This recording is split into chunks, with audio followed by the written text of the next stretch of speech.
Concrètement, vous n'avez besoin de combien, Karim Katan? Et n'hésitez pas à dire si vous avez besoin de soutien, où est-ce qu'on peut aller, sur quel site internet. Alors, le projet global, ficelé, combien coûte-t-il? Alors, le projet global en entier, donc vous avez pu voir, je pense, les plans architecturaux actuels, Ouais, coûte autour d'1 million d'euros.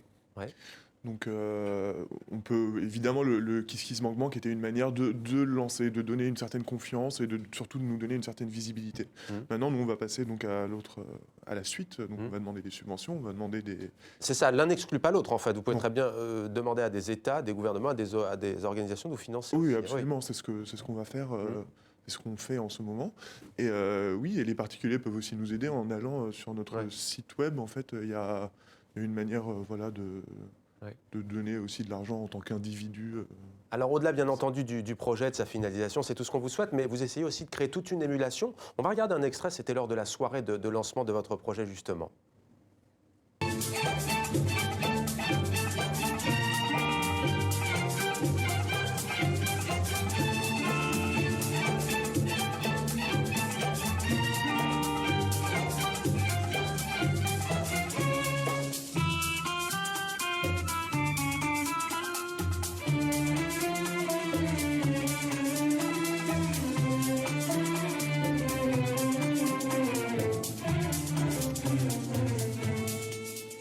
Voilà, cette initiative, c'est aussi pour fédérer. Quel est l'accueil? Est-ce que vous avez senti toucher un public plus large que celui qu'on peut en général voir quand il s'agit, par exemple, du conflit israélo-palestinien, ou là, avec une dimension éminemment culturelle? Est-ce que vous touchez un public plus large?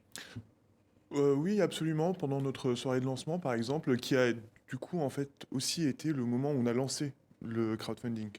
On a eu près de 400 personnes qui sont venues dans ce lieu.